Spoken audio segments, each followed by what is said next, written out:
बहुत समय पहले की बात है। सुंदरपुर नाम के एक गांव में एक प्रतापी जमींदार अपने परिवार के साथ रहता था।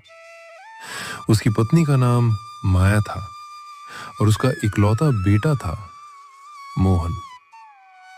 मोहन देखने में सुंदर, बलवान और धनवान था, पर उसके भाग्य में सुख की रेखा कुछ टेढ़ी लिखी थी।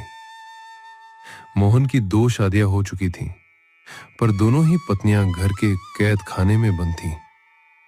वे न तो ससुराल के आंगन में कदम रखती थीं, ना ही घर के काम काज में शामिल होती थीं।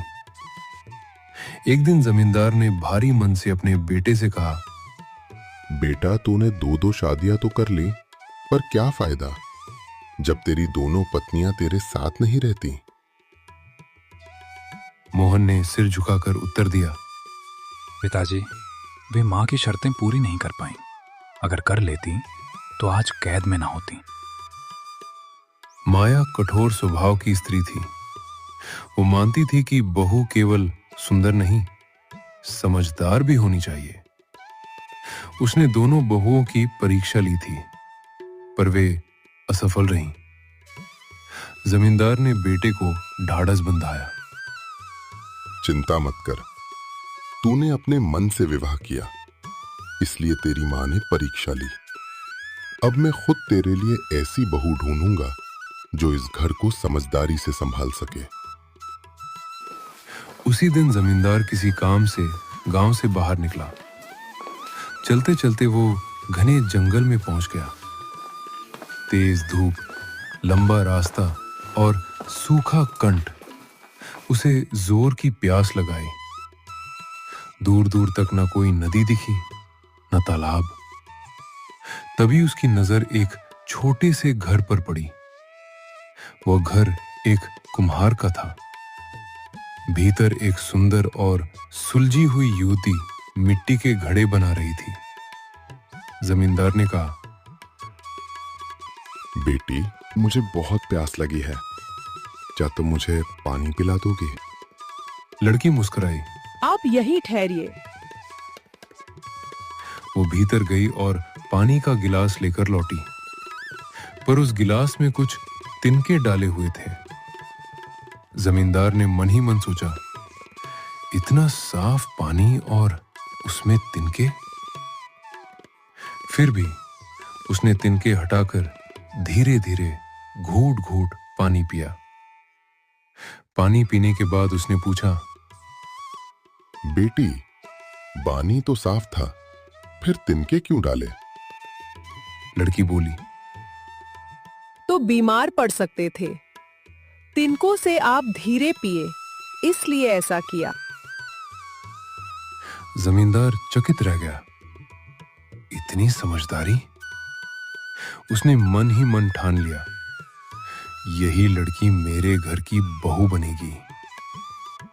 उसका नाम कमला था। वो अपनी बूढ़ी मां के साथ रहती थी। जमींदार ने रिश्ता रखा। मां पहले घबराई। हम गरीब लोग हैं, दहेज कैसे देंगे? जमींदार हंसा।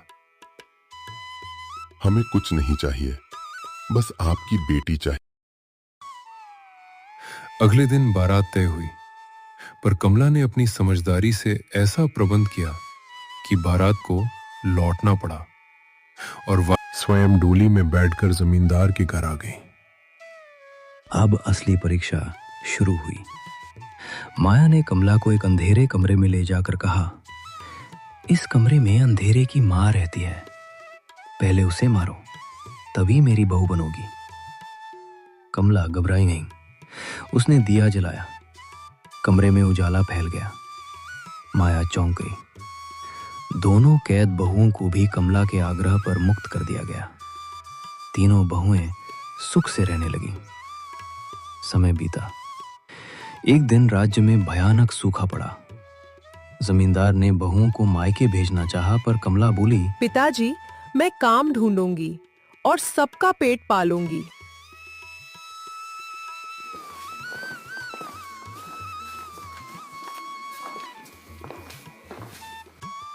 वह पुरुष का वेश धरकर दूसरे राज्य पहुंची।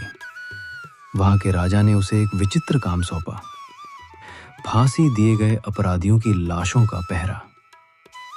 रात में कमला ने देखा एक डायन लाश खाने आती थी। कमला ने उसे जाल में फंसा लिया। डायन ने प्राणों की भीख मांगी और बदले में 3 चमत्कारी वस्तुएं दी। एक कपड़े का टुकड़ा जिससे अनगिनत वस्त्र बनते थे, एक इच्छा पूर्ति की डिबिया और एक उड़ान दस्ता। डायन की सुंदर बेटी से भी कमला का विवाह हुआ। इन चमत्कारों से कमला का घर फिर समृद्ध हो गया। मंत्री की नजर उस पर पड़ी और वो ईर्ष्या से भर उठा। उसने राजा के कान भरे। राजा ने असंभव शर्तें रखी। एक रात में नदी बनवाना, स्वर्ग नरक का पता लगाना। हर बार कमला ने अपनी बुद्धि और चमत्कारी वस्तुओं से समस्या हल की। अंत में उसने मंत्री को ही स्वर्ग सेवा के बहाने मरवा दिया। सच सामने आया। कमला ने स्वीकार किया, मैं स्त्री हूं, इसी घर की बहू। राजा लज्जित हुआ। जमींदार गर्व से भर